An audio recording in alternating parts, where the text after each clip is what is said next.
신앙 문답 문 1. 지금 완전 무장을 갖추어야 된다는 것을 알면서도 완전 무장이 안 되는 원인은 무엇입니까?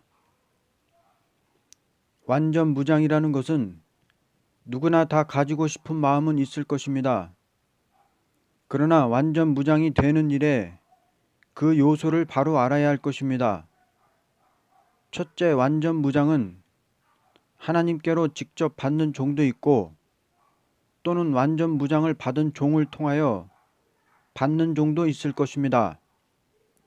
완전 무장을 하나님께로 직접 받은 종은 많은 사람이 못되고 대표적인 사람이 하나님께 받음으로 그 종을 통하여 받은 자들은 다음과 같은 생각이 있어야 할 것입니다.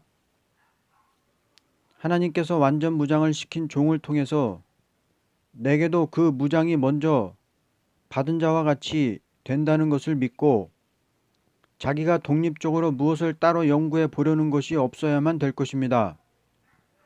왜냐하면 하나님께서는 법의 하나님이니 일단 한 종에게 주신 다음에 그 종을 대표로 세운 이상 그 종의 사명을 하나님께서 침범하지를 않습니다.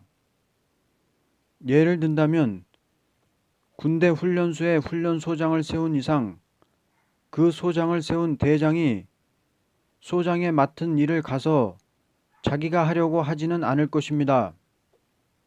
이와 같이 말세에 완전 진리 무장을 하는 일도 한번 대표적인 종에게 진리를 가르치고 무장시킬 책임을 맡겼기 때문입니다. 둘째, 자신이 지켜야 될 일이 있습니다. 이것은 다른 것이 아니고 내가 하나님께 한번 작정한 바가 있으면 아무런 일이 닥쳐오더라도 사명적으로 작정한 일은 죽어도 그 사명을 위하여 죽는다는 결심하여서 변치 않고 진행해 나갈 때에 하나님 편에서는 진실이라는 것으로 인정하고 무조건 실수가 있다 하여도 완전 무장을 주시는 것입니다. 그러나 한 번, 두 번 작정한 일을 진행치 않고 변하게 되면 하나님 편에서 불신으로 취급이 된다면 있는 것도 뺏어가고 아무것도 주지를 않고 사명이 옮겨가는 것이니 완전 무장을 받으려면 진실이라는 인정을 하나님께 받기 위하여 한번 작정한 것은 변치 않고 나가는 것이 있어야 합니다. 셋째, 게으르지 않아야 됩니다. 하나님 편에서 완전 무장을 주는 목적은 환란이 박두할 때에 환란 가운데서 남은 종이 되게 하기 위하여 완전 무장을 주는 것인데 이 무장을 받고자 하는 자가 게으른 자가 된다면 하나님 편에서 그 사람을 들어쓸 수 없다는 것입니다. 왜냐하면 완전 무장을 받고도 게으른 자가 된다면 할 일을 할 수가 없으므로 절대로 게으르지 않고 순종하느냐 않느냐 하는 것을 보기 위하여 여러 가지 모양으로 까불어 보는 일도 있습니다. 그러므로 완전 무장을 받으려면 작은 일에도 절대 게으르지 말고 철저히 열심을 내어 순종할 때 하나님 편에서는 쓸 수 있다는 인정이 있게 되므로 무조건 완전 무장을 주는 것입니다. 그러므로 완전 무장을 받으려면 작은 일에서라도 자기 책임을 다해 보려고 하는 열성이 있어야 됩니다. 문 2. 필요 없는 일에 시간을 보내지 않겠다고 결심하고도 필요 없이 시간을 보내는 생활을 하게 되는데 있어서 어떻게 하여야 되겠습니까? 이것은 마귀의 압력이라는 것입니다. 마귀란 놈은 사명자들을 어떻게 하든지 필요 없는 일에 시간을 보내게 하기 위한 방침에서 다음과 같이 시험을 한다는 것을 먼저 알아야 할 것입니다. 첫째, 필요 없는 말을 하도록 역사하는 것입니다. 이런 시험은 대부분이 입의 말이 수다한 편을 통하여 오는 시험입니다. 입을 놀리지 않고는 참을 수 없으리만큼 오는 시험입니다. 그러므로 이런 사람이 말을 해가지고 많은 사람이 그 한 사람 때문에 헛된 시간을 보내도록 만들어 놓는 시험입니다. 이런 시험을 막으려면 첫째는 말하는 사람이 말을 하지 않으려는 데서 하나님께 입이 더러운 것을 회개하는 일이 있어야 할 것입니다. 다음은 이런 사람이 말을 하더라도 듣지도 말고 말할 시간을 주지 않도록 노력하는 일이 있어야 할 것입니다. 둘째, 공연히 머리가 복잡하게 하는 시험이 마귀를 통해 오는 것입니다. 이 시험은 필요 없는 생각을 할 때 들어오는 시험입니다. 필요 없는 생각이라는 것은 대부분이 머리가 예민한 사람에게 들어옵니다. 무엇을 볼 때 쓸데없이 판단하는 생각이 떠오릅니다.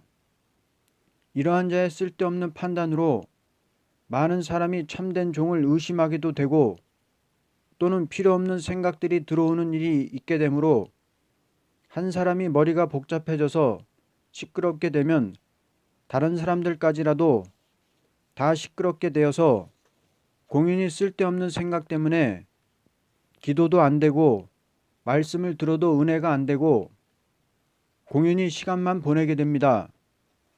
이러한 시험을 막으려면 머리가 예민한 사람이 주의해서 하나님 앞에 완전한 영감을 받도록 노력하는 것이 있어야 할 것이며 혹 쓸데없는 생각으로 남을 판단하는 사람이 있다 하여도 이런 사람은 용납하지 말고 깨닫도록 해주는 일에 전력을 두어야 할 것입니다. 우리는 제일 큰 죄가 함부로 남을 판단하는 죄인 줄 알고 필요 없는 생각을 물리치는 일에 전력을 두어 기도하므로 그 압력이 물러가도록 해야 할 것입니다. 셋째, 육적 안락을 요구할 때 사람에게 공연히 모든 일이 다 귀찮게 되는 시험이 옵니다. 이러한 시험을 받은 자는 아무 일도 하지 않고 가만히 있는 것을 제일 좋게 생각이 들어옵니다. 대부분이 이런 시험은 감정적으로 노는 사람들에게 이런 시험이 들어옵니다. 조금만 기분이 상하면 맥이 풀리고 기분이 좋으면 힘이 나고 하는 사람들인데 이러한 사람을 통하여 다른 사람들까지도 하던 일을 못하게 되고 열심으로 일을 하려 해도 이런 사람들이 끼워져서 일을 속속히 진행되지 못하게 됩니다. 이런 시험을 막으려면 항상 감정으로 치우치지 않으려는 결심을 가지고 하나님께로 오는 감화를 정상적으로 받기 위하여 눈을 감고 조용히 묵상하는 시간이 많도록 하여야 할 것입니다. 혹 이러한 사람이 있다 하여도 여기에 치우치지 말고 용기 있게 나가는 방력이 있어야 됩니다. 넷째, 큰 일을 기대하는 허영심을 없이 하여야 됩니다. 대부분이 이러한 시험은 좀 영웅적인 인물이란 사람들에게 이러한 일이 많이 시험으로 옵니다. 예수님도 세계를 구원하는 일을 할 때 인간이 볼 때는 아무것도 아닌 목수 생활에서 또는 노방 전도, 개인 전도, 병자 방문 전도를 하셨는데 공연히 큰 역사를 기다리고 큰 꿈을 꾸고 있다는 것은 나사가 넘은 생활이니 이러한 생활에는 공연히 시간을 허송하게 됩니다. 그러므로 주님께서도 한날의 괴로움을 그날의 족한 줄 알라고 말씀하신 것입니다. 그러므로 우리는 절대로 영웅심을 가진 사람이 되지 말고 매일같이 하나님께서 허락하시는 대로 작은 일에 충성을 할 때 큰 일을 할 수 있는 사람이 됨으로써 완전한 인격이 이루어지는 동시에 완전한 일을 하게 되는 것입니다. 시간을 허송하지 않으려면 무슨 일이나 양심대로 시간 움직여 나간다면 모든 일은 열매로 이루어질 것입니다. 문 3. 공연히 집안이 복잡해지고 합심이 안 되고 심지어 어린아이들까지도 순종을 하지 않고 날마다 공연히 어지러워지는 일이 무슨 원인인지 구체적인 설명을 해주시기 바랍니다. 성도의 가정이라는 것은 다음과 같은 세 가지 요소가 있어야 됩니다. 첫째, 가무가 되는 사람이 항상 하나님께 기도로서 새로운 영감을 받으면서 작은 일 하나라도 경솔히 하지 않고 마귀의 시험이 들어올까봐 조심하는 마음에서 가정일을 처리해 나가야 합니다. 역사적으로 보아도 기도의 어머니가 지혜롭게 움직이는 가정에서 어거스틴 같은 성자가 나왔고, 아브라함 링컨 같은 위대한 정치 혁명가가 나왔고, 루터 같은 종교 개혁자가 나왔고, 웨슬레 같은 부흥사가 나왔고, 에디슨 같은 과학자가 나온 것입니다. 이와 같은 역사를 본다면 기도하는 지혜로운 어머니가 필요하다는 것을 알 수 있습니다. 둘째, 가장된 호주의 굳센 마음에서 엄격한 교훈과 활동이 있어야 할 것입니다. 아무리 하와가 선악과를 따먹었다 하더라도 아담이 엄격한 처리를 해 나갔던들 세상은 이러한 비극을 이루지 않았을 것입니다. 적어도 가정은 세계를 움직이는 본부인데 본부의 주동자가 죄와 싸우는 힘이 약하다든지 또는 세상의 어떤 사람을 대할 때에 약해서 흔들리는 자가 된다면 얼마든지 그 가정은 마귀가 틈을 타고 들어오게 됩니다. 셋째, 하나님의 성신이 함께하는 가정이 되지 못할 적에 자녀까지도 다 사단의 도구가 되고 맙니다. 성신이 함께하지 않는 가정이 되려면 언제나 말씀에 떠는 가정 생활이 있어야 합니다. 노아의 가정은 말씀에 떠는데 합심이 될 때 세계 인류의 모든 일에 모 가정이 되었던 것입니다. 가장 큰 일은 가정에 성신이 역사하느냐 사단이 역사하느냐는 문제가 세계를 움직이는 근본이 될 것입니다. 가정은 언제나 아버지나 어머니나 성신님이나 같이 움직이는 가정이 되어야만 새 시대를 이루는 가정이 될 것입니다. 마지막으로 깊이 생각할 일은 가정이 누구로 말미암아 이렇게 되느냐 하는 것을 깊이 깨닫는 지각이 있는 것으로 서로 부족을 깨닫는 마음이 있을 때에 자동적으로 하나님의 신의 역사는 같이 하게 될 것입니다. 아무리 기도를 많이 한다 하여도 가정 식구들에게 상처를 주는 일이 있다면 기도를 많이 하는 것을 오히려 옳은 것으로 보지 않고 필요 없는 일이라고 생각이 될 때 역효과를 나타내므로 오히려 기도를 등한시하는 식구들이 되기가 쉽습니다. 왜냐하면 기도를 많이 하는 비밀이 그 식구들에게 아무것도 아니라고 인정이 된다면 안 되는 것이니 기도하는 사람은 사생활이 덕이 되어야만 동거하는 식구들에게 감화를 주는 것입니다. 문4. 지금 교회의 영계가 이렇게 혼란한 가운데서 영계를 어떻게 해야 조금도 혼선이 없이 완전 영계로 들어갈 수 있겠습니까? 일에 대해서 좀 더 구체적으로 설명해 주시면 고맙겠습니다. 영계라는 것은 인생 자신이 좌우하는 것이 아니고 위에서부터 말씀대로 역사하기 위하여 영계를 좌우하고 있는 것입니다. 이제 위에서부터 영계를 좌우하는 일에 대해서 다음과 같이 알아야 할 것입니다. 첫째, 율법시대의 영계는 하나님께서 앞으로 영계를 움직일 것을 언약의 말씀으로 세상의 사람이 알도록 여호와의 말씀으로 서책이 인간에게 나타나는 때입니다.